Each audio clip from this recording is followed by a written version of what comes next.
Man, I love news. I love journalism. I love facts. There you go. Cole Anthony. Yeah. I mean, that guy can play. That might be my winner of the weekend. But Perk, who was yours?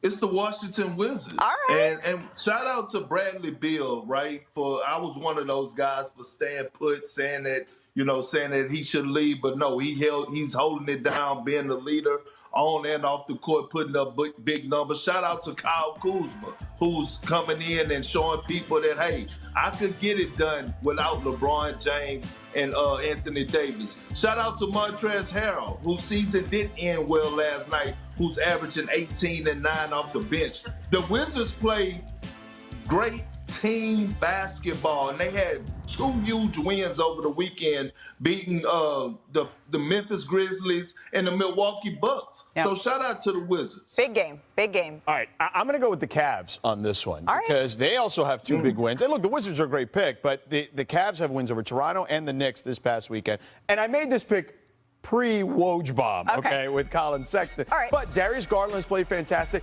Ricky Rubio is back. 37 points. I wanted him to hit that 3 at the end so bad. I got to roll my R's as a Latino. Ricky Rubio, okay, had a big game in that one. And, of course, Mobley's been very good for them. Jared Allen, a lot of people questioned whether that big man rotation would work, even with Lauri Markkanen out there playing small forward. He's been a little dinged up, but so far so good on the results. Ricky Rubio. See?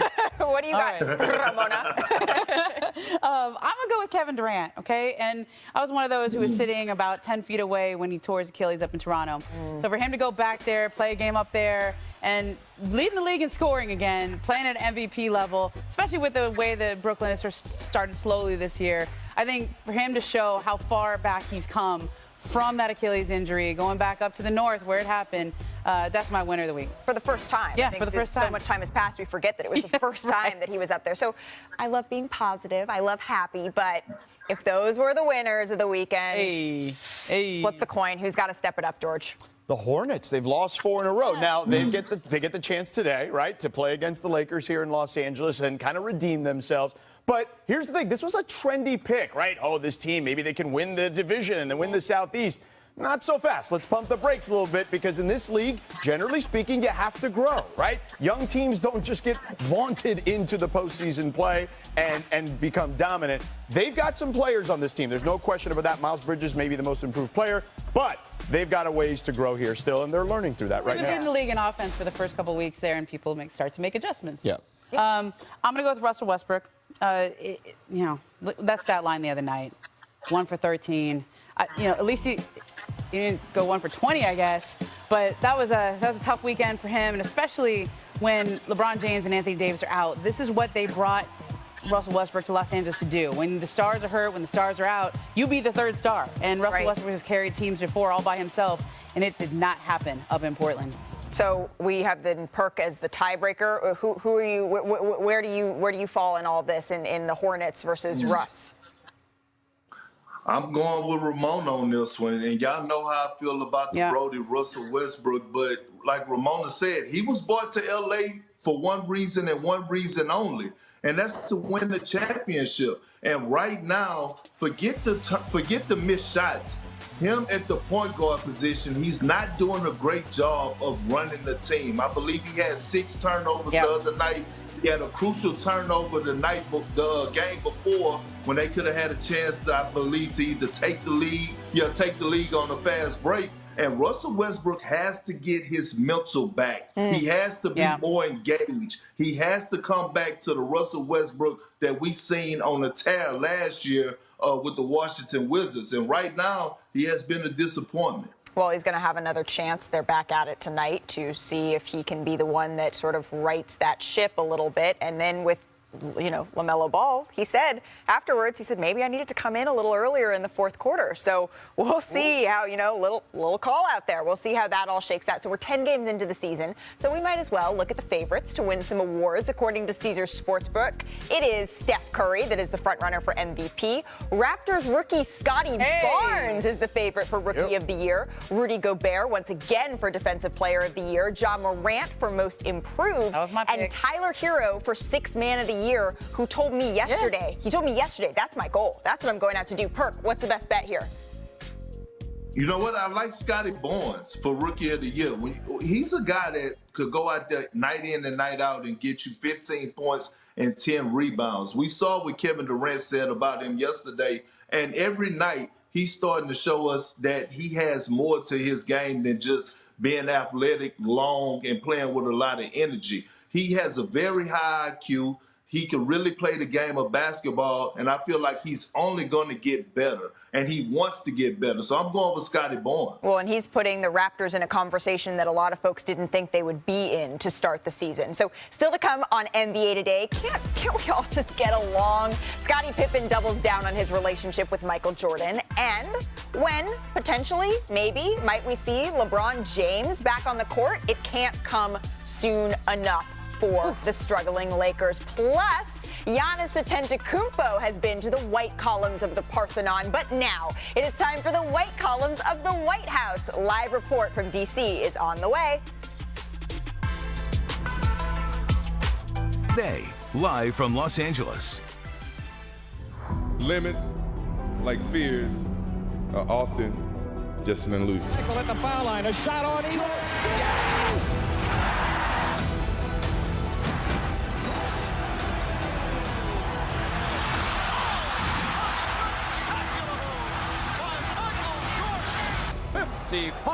By Michael Jordan. So for most NBA fans, The Last Dance was a highlight of 2020. It was entertaining during some really dark days of the pandemic, right? But for 5 Sundays, we could relive the glory days, and it was just one of the greatest dynasties in the history of the NBA. But for Scottie Pippen, it was anything but. And since the documentary was released, Pippen has gone public with his criticism of his former teammate and the man that many refer to as the greatest of all time, Michael Jordan. And while promoting his new book, Unguarded, Pippen sat down with Michael Strahan on Good Morning America on Monday. You call Michael Jordan selfish in the first chapter. Why is that? I mean, he was a great scorer, but a lot of things that he did was based on him as an individual. And I think basketball is a team game. Do you think that Michael Jordan would be as successful without you? No. But I don't think I would be successful without him. I think we both complemented each other in a lot of different ways. And we kind of competed and pushed each other to be great. Joined by George, Ramona, and Perk again. So, Perk, I do want to start with you. What was your reaction, Perk, to what Pippen said on GMA? I didn't see nothing wrong with it. I mean, you know, the Last Dance documentary, Michael Jordan got a chance to tell his story and tell everything that he wanted to say. And Scottie Pippen is promoting his book, and Scottie Pippen has a right to voice on how he feels. Now, whether we agree with it or not, it's his right to voice and say how he felt in the locker room. Now he's giving his side of the story. Look, my grandmother and my grandfather, they got old souls, and they used to always tell me, everybody it's 3 sides to the story. It's Scotty's, it's Michael's, and then it's the truth. So at the end of the day, everybody's entitled to say what they want to say. So I guess, Ramona, you're the person who's tasked with covering that third perspective, the truth. What do you make of this? You know what? I think Scottie didn't like his portrayal in The Last Dance, especially the end where they talked about the shot that Phil doesn't call for him, right? When he doesn't go into the game. And I think what was hard for Scottie is I actually thought his portrayal was really good. I thought his entire life story is really inspirational. And sometimes we only see the bad parts. Like, we don't see the good parts in how we're portrayed. And then the bad parts, you know, Scottie really is still not over that. He's still not over Phil calling the play for Tony Kukoc. He's not. He was hurt by it. He has not moved on from it. And I think in the documentary, it was framed in a way that it took him right back to when it first happened. That's fine. And, you know, I felt like when I watched it, his teammates really tried to exonerate him. A lot of people said, you know, that we understood why he was hurt, and they tried to exonerate him. But look, he still feels the way he feels. Feels the way he feels. Yeah. Scotty's keeping it 100. All right. We mythologize people as time goes by. I'm old enough to remember Michael Jordan being the selfish player that couldn't win a championship. That was the MO on Michael Jordan. So what Scotty's saying is accurate. And what he's saying is he still was that guy. We just had better players around him. Well, if you're old enough to know that, I'm young enough to know this. If they were still playing today, Scotty, and Michael would be repeatedly featured in our next segment, and that is the top of the top. So what the top of the top is, I know we have some newcomers to top of the top. So what top of the top is, Perk, let me tell them about it. Top of the top is the very best plays from around the NBA, from over the weekend, from the night before. So first up, let's start with top putbacks. We start in Chicago, where Derrick Jones Jr., I mean, where did he come from? Dunk champ. There's a reason they call him airplane mode, Malika, because you see it right there, skying above everybody. Like a Two hands, too. G6. Two hands. I mean, what he does, oh my gosh, that was insane. All right, let's go over to Sacramento. Let's take a look at this. I mean, Come on, Rashawn. Woo. Come on, Rashawn. That was a muscling right there. grown man, That's why the though. Hornets lost 4 in a row right there. Box out. Ooh. I mean, Yeah, there was no box out there. box out and that sort of second Plumlee effort. standing there like, That's why Sacramento's been rolling too. All right, let's do top stops. Hassan Whiteside in Orlando meets Terrence Ross at the rim. oh, He said, get that out of here. and kept it in bounds there. Hassan has done a really nice job as Rudy Gobert's backup. He got them in that Heat game the next night. Well, and then can you stop this? Take a look. Oh. Oh, oh, Oh. oh, oh. Come on, really? Bye. How many times? I mean, he take a look over his shoulder just to make sure he was safe to just cruise to the dunk. Football player growing up because he just stole the ball. out. Come on, Joker. People say you can't play defense. Show them you can. Did he jump? I mean, probably not. He didn't even need look to, like a but that jump. doesn't He mean it's just not had long defense. That arms. doesn't mean it's not important. All right, let's go to top buzzer beaters. Buddy Hield. Let's start there. Look at this. He's coming Yeah, off the spin. the way. As my guy Mark Jones likes to say, buddy ball. That was, I think he practices that shot. you got it, but he shrugs like it's no big deal. All right, check out this one. El Gallo. Off Danilo. the glass. High Off hard. the glass. All right, well, then we'll go to Los Angeles last night. Terrence Mann. I mean, he made it look easy. I'm going to quote Mark Jackson. Mama, there goes that man. He was gone, and Ty Lue's like, whoa, what just happened? Falling out of This is bounds. the I mean, shot. this is just. And he's done this to the Celtics how many times at this point? It's Probably just, too many. It's just The entire it's too sequence many. that led to this, though, was Yeah. It was pretty insane. inexcusable All for right, Boston. let's go to top moves. Kyle Lowry in transition finds Caleb Martin. Oh, Kyle Lowry has made that Heat offense look completely different They this get up and down the court. Yeah. he's made it sing. We were worried about their half-court offense. What No. a move by No. him. They're good. All right, let's go to Orlando. Bojan Oh, hello. Bogdanovic. See, he could have just finished it himself. What a good teammate. He is. That is a great Wide team. open. He has He could've handles gone there, for it too. himself. He didn't need to throw Come that on off. now. That was pretty. All right, well then in DC, Montrezl Harrell. Monster. Look at the little move he hits at the end too. I love that. Giannis right there, this too. little hit, the little move. I love that. All right, we got to go to the top slams in the Bay, my hometown. Let's take a look at Garrett Payton. My goodness. Officially call him Mitten. Is that I was gonna say, right? The love glove, Mitten. Mitten. I'm- I think I'm- it works, I like right? it. He's I as like good that. defensively as Pops. We know he get. Well, maybe not as That's good. but close. saying something right He, there. he is Love as good a Mitten. defender. That's a good one. He was All the right, last last man time we go to out there, Orlando. Thursday. Cole Anthony. Come on. Went and he's probably the airplane too. I mean, That's cold world right there. and we're all just Hey. living in it. That's facts. I mean, that was insane. So what do you think?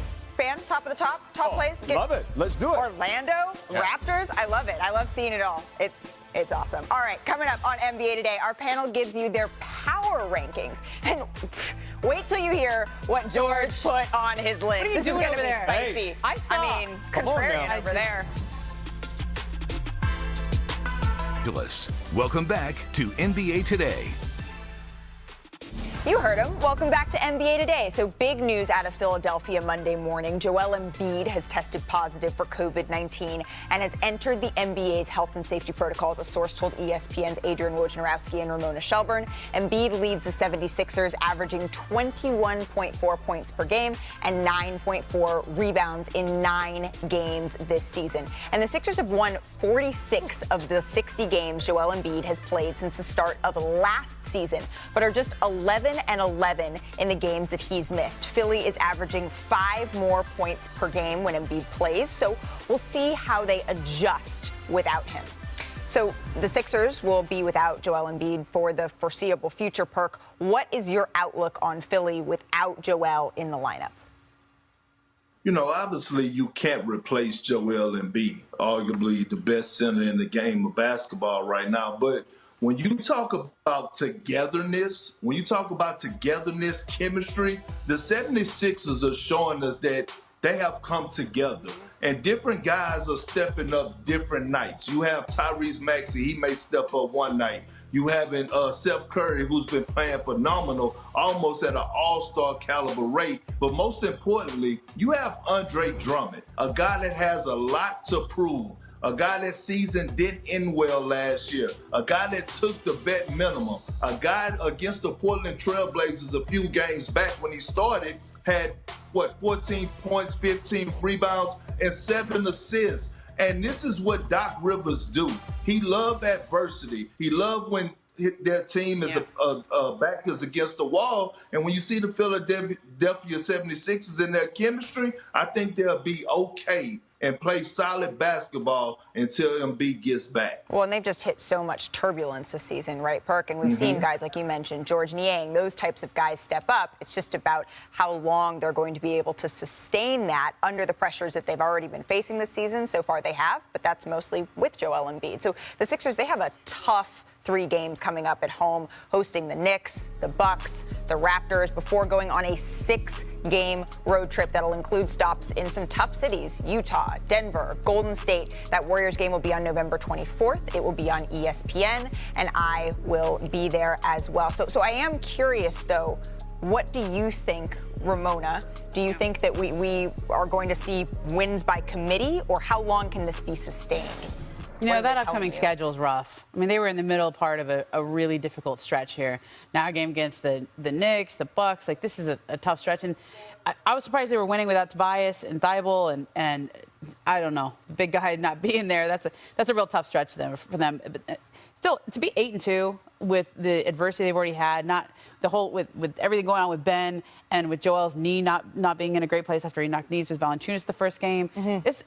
I don't want to write them off. Yep. I mean, they've gone 8-2 with all of that happening. I'm going to write them off, okay? Because 8-2 to this point is commendable. There's no question about it. Piece of pen, piece of paper. No. I mean, that stretch is brutal. Like, let's be real. You know, you saw the stretch there. So because of that, I just don't think without a star on the roster, they're 11-11 when Embiid has been out, right? But Ben Simmons was there for a big chunk of those games, which allowed them to stay afloat. Now's when they really need Ben Simmons, right? Now's when they're going to need that particular player to be able to help carry them. They don't have that on this particular roster. Could they win a game or two? Perhaps. But can they sustain success, which was your question? No, I don't believe so. So how do you see then Doc Rivers approaching this? Oh, well, it's going to have to be just, by committee, right? Like, it's a meritocracy. It's not. A lot of Seth Curry, a lot of Tyrese Maxey. It's going to be whoever's hot, right? Whoever's hot is going to get minutes, and they're just going to have to survive at this point. But look, it's early in the season. Even if they have a rough stretch, it doesn't mean that they're out of it by any stretch of the imagination. They'll be fine. They just got to survive these next 10 days or so. All right, well, then let's look at the tough teams that they're going to be playing up against, because survive so long as they continue to stay healthy, too. So here's ESPN's power rankings as we head into week 4 of the season. The Sixers lead the pack as they won all 4 of their games last week without Tobias Harris and Ben Simmons, who has missed all season. But remember, these power rankings were done before looking back at last week. It wasn't including today's news about Joel Embiid, who's out with COVID.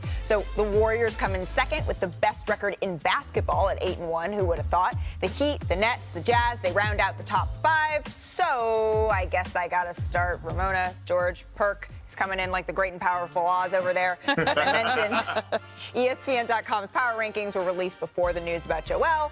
But we had some time to process it. I got it so bad, I know. So let's get into it. Ramona, I'll start with you. I had to. Come on. I know you did. I think that I'm going to still keep the Sixers in the top 5 just out of respect for what they've done. But I don't think they can be number 1 anymore. So to me, it's the Miami Heat, because I think offensively and defensively, that looks like the team so far this year. I put the Nets up there at 2. I don't necessarily just go based on records, okay? I base on who I think is the best team right now. They got Kevin Durant. He's real good. Put the Warriors there at 3. And then you got to get some respect to the Jazz. Yep. And the Sixers slide down just because of the news on Joel Embiid. So not too concerned about the Jazz loss. All right, Perk, who you got?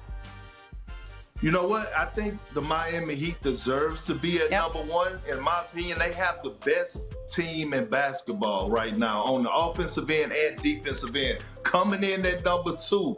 I'm going with the Golden State Warriors. The way that Jordan Poole has been playing, Steph Curry, not just scoring a lot of points, but cleaning it up in other areas, dropping dimes, averaging about 7 rebounds per game. Draymond Green anchoring that defense. At number 3, I'm going with the Utah Jazz. They have a complete team, bringing back the same team from last year. And then at number 4, the 76ers. I gave you my reasons why on them. I feel the camaraderie there. And at number 5, I'm going with the Brooklyn Nets. Why? Because Kevin Durant is playing some of the best basketball of his career right now. Absolutely, and I like that. Another nod to the Jazz, nod to the Heat. I'm seeing some themes play out, at least across our first 2 folks. What do you got for us, George? All right, I got the hot take at the end here. All right, let's take a look at what I've got here. Number Need a one, glass of water? Number 1, we've got the Heat. We're all in agreement here. George. Kyle Lowry, by the way, a plus 62 when he's been on the floor this season. I'm sorry, can you repeat that, Plus please? 62. 6'2"? Insane, okay, for Kyle Lowry thus far this season. In 9 games? They're number 2 on offense, number 4 on defense. Eric Spoelstra, Kyle Lowry, and them got him humming. I got the Warriors at number 2. Listen, they've been really good defensively as well. They're number 4 and number 6 offense and defense. I've got the Nets because, as Ramona mentioned, Kevin Durant still good. And the Jazz, despite their loss to the Magic, I still have them in my top 5. Yeah. Yep. I think that offensively and defensively, they're still just so sound. They just had a little slip up after the loss to the Heat against the Magic. Now, I had the Sixers originally at 3 before we readjusted, but I have the Clippers at number 5. Here's why. 4 wins in a row. Paul George, the Western Conference Player of the Week that was just announced recently. He is carrying this Clippers team right now, and they are, when healthy, if Kawhi comes back, a championship-level team. And we saw that they went to the Western Conference Finals last year with this particular group. I still give them the respect. They're playing really well right now. Perk, I hear you humming and hawing like you're at church and they're saying some gospel that you like. What do you think? What Sedona said? I actually like that pick at the end. It wasn't my pick, but I do believe Ty Lue has these guys playing great basketball. And then their last 2 games has been really impressive for the simple fact that they were down, I believe, double figures in both of those games at halftime, and they had to go out and get it in the trenches, meaning they had to come together. You see different guys stepping up night in and night out, and yes, they're without Kawhi Leonard, but they also without Marcus Morris. And so when you see Terrence Mann, you see Reggie Hot Sauce Jackson coming to play and doing this thing. I love what Ty Lue is doing. I love him having faith in different guys and putting them out there in position to be successful. Well, we said that's top 5. We're talking top 5 in power rankings, but it sounds like the Clippers, at least for Perk, might be a team that could sneak in for next week. So we'll reevaluate. Game on Tuesday against the Trailblazers. Big game. You mentioned the Western Conference Player of the Week in Paul George, the Eastern Conference Player of the Week, the Fro, Jared Allen. So that's good on him. But one team that didn't make it into anybody's top 5 this week was the Los Angeles Lakers. So what has gone wrong for the Lakers to start the season? A lot has to do with injuries, especially to LeBron James. He's already missed a whole bunch of games. We'll get into that after the break.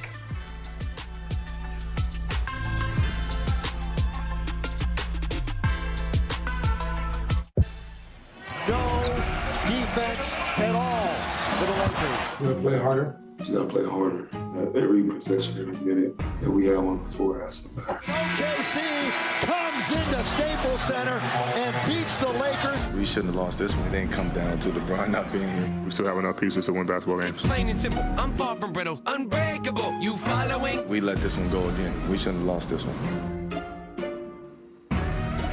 So what has gone so wrong for the Lakers to start this season? A lot has to do with injuries, especially to LeBron James. He's already missed 4 of the Lakers' 10 games with an ankle injury and now an abdominal strain. And the Lakers are 1-3 without him.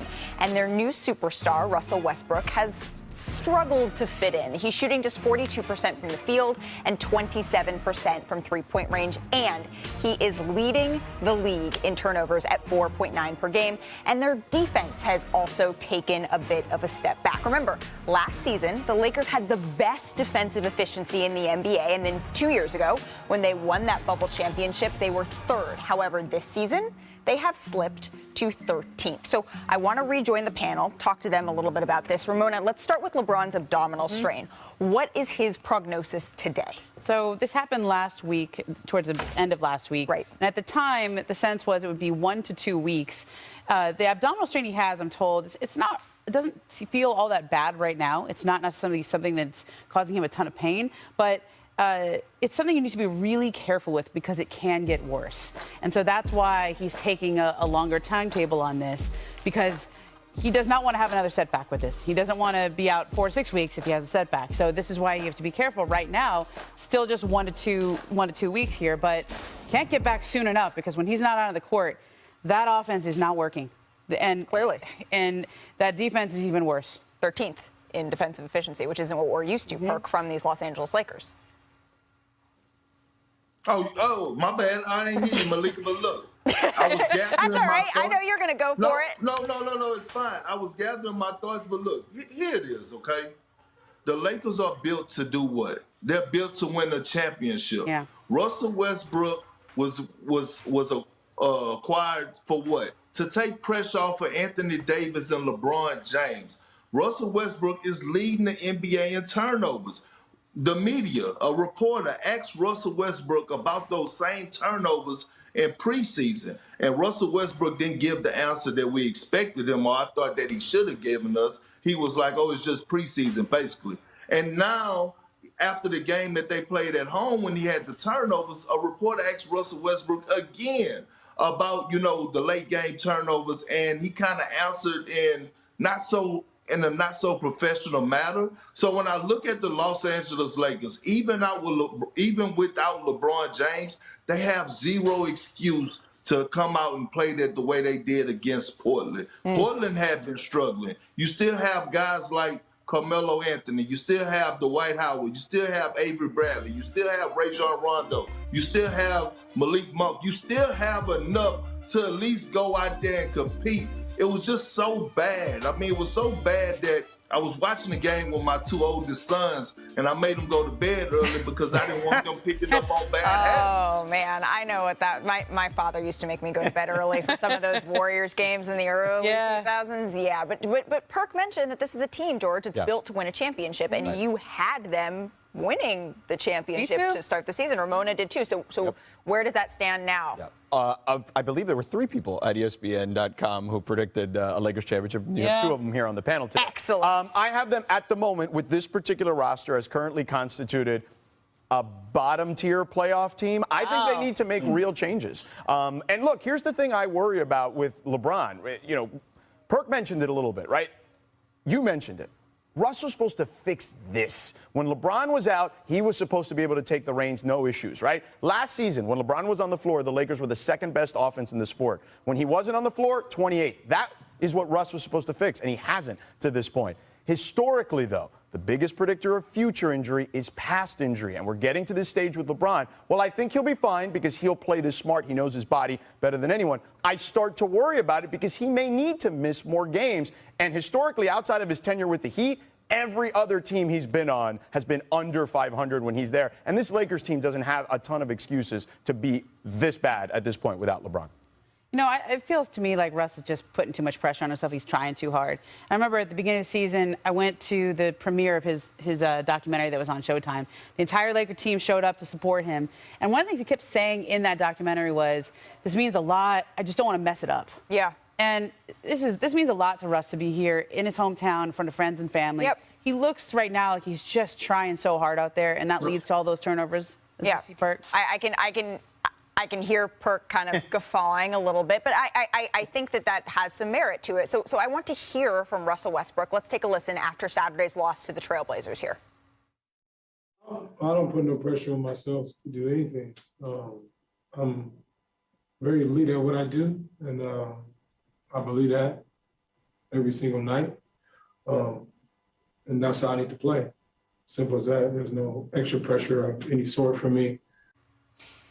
I, in some ways, admire that outlook because I think that, as a bunch of people, we put pressure on ourselves. That's human nature. But Perk Westbrook says, at least he says externally, that he's not putting extra pressure on himself. Should he be? Yes, he should. I mean, and that's the fun part about going to a team where you're expected to win a title. It's pressure. And I've been on a few teams where it's been pressure. And you embrace that type of pressure because you don't get an opportunity. An opportunity don't present itself like this throughout a lot of players' NBA careers where you actually have a chance to win a NBA championship. And I said this, you know, when Russell Westbrook started struggling at the beginning of the season when I was on this show in studio, and I said, Russell Westbrook has to find himself some type of grace of being home, right? Being home, blocking out the outside distractions and focusing on solely basketball. You know, not commercials, not events, just basketball. Everything else could wait till after the season is over with. Now, you know, Perk was on a team in 2018, I believe, with the Cleveland Cavaliers. He may have been gone already, but that Cleveland Cavaliers team with LeBron, they jettisoned half the roster, basically, okay, at the trade deadline. If Russell Westbrook doesn't step it up, Rob Pelinka is going to have a lot of decisions on his hands to try to figure out to get this team to championship caliber. Perk? I got one more thing to add on to this. Finger up, go for it. Anytime you're on a team with LeBron James, it's going to be pressure, period. Period, with a DT at the end. So a bit of news coming out on the Lakers. Anthony Davis has been upgraded to probable for tonight's game versus the Hornets. Remember, he left Saturday's game versus the Trailblazers a little bit early. The Lakers are saying Davis has a common cold.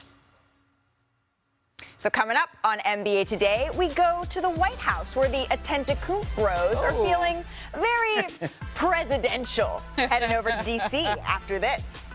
Suited and booted. I hate losing. It's gonna hurt. It's not gonna be easy. You're gonna get knocked down, eliminated, humiliated. MJ went through that. LeBron went through that. All those things is part of being great. You cannot keep me down.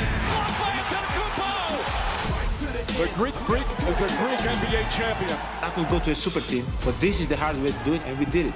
We did it.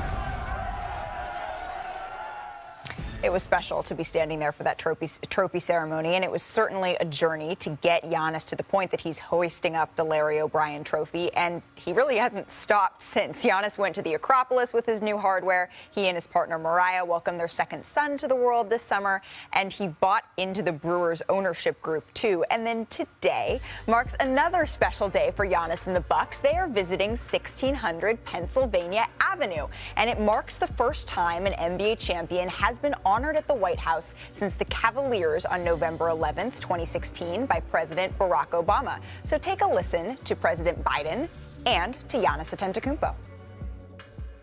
To all the players, that's what you represent for so many people. Pride and decency. Just look at the enduring images during the finals. Thousands of fans celebrating in the Deer District and the Herb Cole Way. You know, you represented yourselves and your families, your organizations, and a great American city by staying true to who you are. You did the work in the off season and during the grueling regular season. In the playoffs, down 0-2 against Brooklyn, and then to make it just to keep the owners and your coach and constant perspiring. On the finals, you were down 0-2 against Phoenix. But you never gave up. I watched. It was amazing how you came back. You always believed. And Coach Bud, you got them to play as a team.